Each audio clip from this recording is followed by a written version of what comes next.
Semuanya memang hari ini spesial, ternyata orang-orang terdekat, orang-orang yang ada di sekitar aku. Terus juga kalau ditanya perihal itu nih, siapa yang nggak mau? Yang penting kalau misalkan itu udah jalannya, itu udah takdirnya, ya kenapa enggak kita jalanin. Jadi sekarang mau minta doanya aja yang terbaik. Kalau kedekatan ini sama Iki, kan gimana ya? Apalagi sudah ada di YouTube, di mana gitu ya. Yang namanya orang tua sih tetap mensupport ya. Terkait dengan itu, ya bagaimanapun juga kegiatan anak itu yang penting positif. Ya nanti kita lihat aja lah, kan nanti kalau misalkan kita ngomong di sini, nanti kedepannya kita kan nggak tahu. Kita tunggu aja nanti, doakan aja yang terbaik lah. Itu udah tanggung jawab sebagai manusia gitu, maksudnya di saat kita namanya dikasih jodoh, dikasih pernikahan, ya itu adalah suatu tanggung jawab gitu loh maksudnya.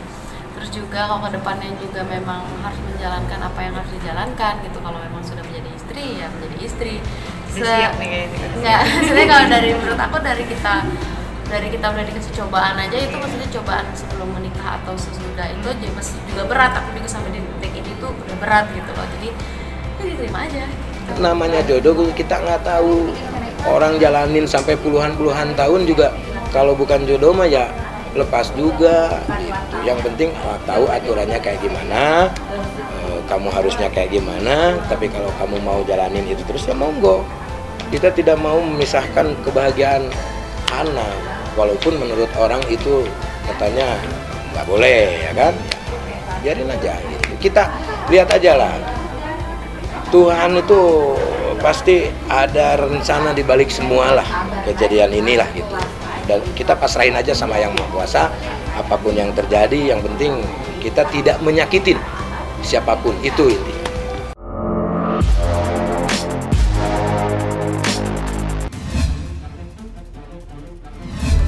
Tadi alhamdulillah lancar semuanya, prosesinya aman semua. Alhamdulillah sampai saat ini juga cuaca mendukung ya, alhamdulillah. Pagi mulai makeup sih biasa aja, cuma tadi pas udah dibilang aja siap-siap langsung tuh.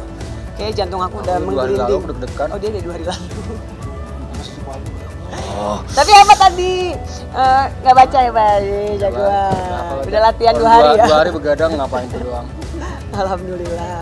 Tapi tadi kaget juga, aku kira emang bakalan baca, tapi ternyata dia ini lantang gitu tanpa baca gitu.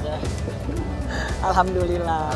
Iya itu momen harus sih, dari kemarin kan juga pas pengajian pernikahan juga ada izin juga ya minta doa restu, karena kebetulan kan memang ya aku udah yatim piatu, jadi emang wali aku, kakak aku sekarang gitu ya, sekarang udah berpindah tangan ke suami, jadi emang ya itu campur aduk sih rasanya ya, karena ini momen yang memang bener-bener sebenarnya spesial, tapi satu sisi aku juga sedih karena mama nggak ada, itu nggak bisa lihat, cuman aku percaya pasti mama lihat aku dari atas dan merestui. Mama sebenarnya kalau dibilang mewujudkan iya, karena memang udah ada beberapa kali omongan, dan sebenarnya nih kalau sejujurnya kita tuh plannya adalah hampir mau menikah di rumah sakit kemarin gitu, karena memang melihat kondisi mama ya sayangnya, kondisi mama yang memang ya kita plannya hari ini, mama besok tahu. pergi. Iya, jadi benar-benar sebenarnya baru mau plan. Kebetulan kan baju aku dari Masjid Maulana kan gitu, dari Suwarna, jadi pas banget 1 hari sebelum mama masuk ICU lagi, Mas Didi tuh datang karena sempat kita bilang, Mas nanti bantuin aku ya, kayaknya aku mau akad nikah ijab kabul di rumah sakit aja nih, mumpung mama masih ada gitu loh. Tapi ya ternyata Allah berkehendak lain, ya mama harus pergi, tapi paling enggak udah tenang karena sudah dapat restu dari mama gitu, jadi karena udah ada omongan sebelumnya, makanya itu yang memantapkan kita juga ya. Amanat sih nggak ada, dia cuma ngungkapin perasaan dia aja, dia seneng, ayo buruan lah, inilah itulah gitu, sayang, cocok, saling bahagiain, udah. Ya dan yang bikin aku seneng adalah juga memang keluarga aku menerima Tezi dengan sangat tangan terbuka gitu loh, bener-bener ya memang sayang sama Tezi gitu. Cariin ya? Hah? Cariin ya? Karena malah yang dicariin malah dia gitu, malah bukan aku, jadi emang udah jadi keluarga besar tuh udah bener-bener cukup tahu Tezi, apalagi makanya aku bilang tadi itu masalah sekemarin pas mama sakit, semua orang juga ngeliat kan Tezi selalu mendampingi aku, jadi mereka juga pada salut sih sama Tezi. Yang membuat aku yakin adalah sebenarnya kemarin kalau bisa dibilang proses mama sakit itu 49 hari, ya kita kalau dibilang aku menyebutnya blessing in disguise gitu, jadi ada berkat terselubung di situ gitu, karena dengan adanya Tezi terus di samping aku, menemani keluarga, Jadi yang mungkin selama ini orang gitu atau aku pun gitu loh masih kayak ya yakin nggak ya dia orangnya gitu. Tapi ternyata dengan begitu dia sabarnya, sayangnya sama aku, sayangnya sama keluarga aku, terutama sama mamah pada waktu itu. Jadi itu sih sebenarnya itu turning point yang mungkin Allah ngasih aku ya namanya kesedihan gitu loh waktu itu. Akhirnya aku harus kehilangan mama, tapi akhirnya aku menemukan pengganti gitu untuk menemani hidup aku ke depan. Yang bikin yakin dari sih dia baik banget sama gue. Baik banget, dia ngerti banget. Masa baik doang sih saya, nggak ada yang lain.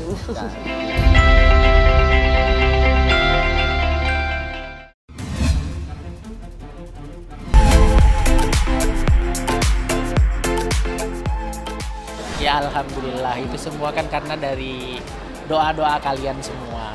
Terus bos juga kan orangnya baik, Mbak Gigi, bos semua keluarga besarnya kan emang baik semua.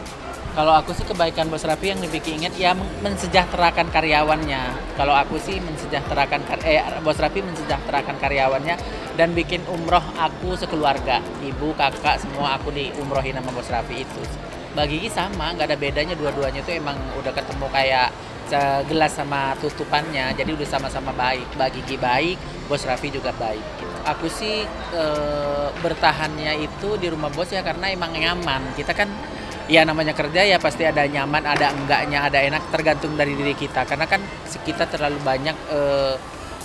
banyak dikasih nyaman, enak sama bos ya akhirnya kita betah sampai sekarang. Seperti aku ini juga sampai sekarang udah betah. Dan banyak orang yang mempertanyakan mungkin di luar, Om Mary sampai kapan mau kerja sama Bos Raffi? Itu aku nggak bisa nentuin karena emang sekarang cari kerja kan lagi susah, apalagi mau usaha apa sekarang juga harus merintis dari nol lagi.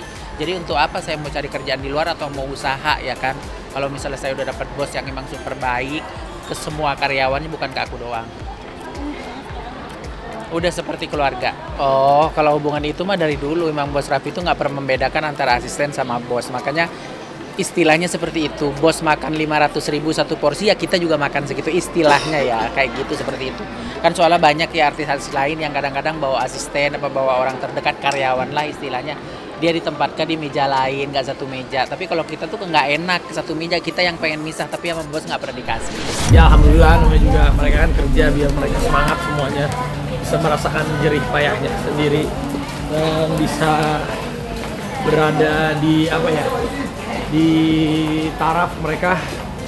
Seenggaknya kan sandang pangan papan mereka, sandang pangan papan, jadi dari makanan, pakaian, rumah, tempat tinggal mereka bisa happy gitu dengan kerja keras mereka.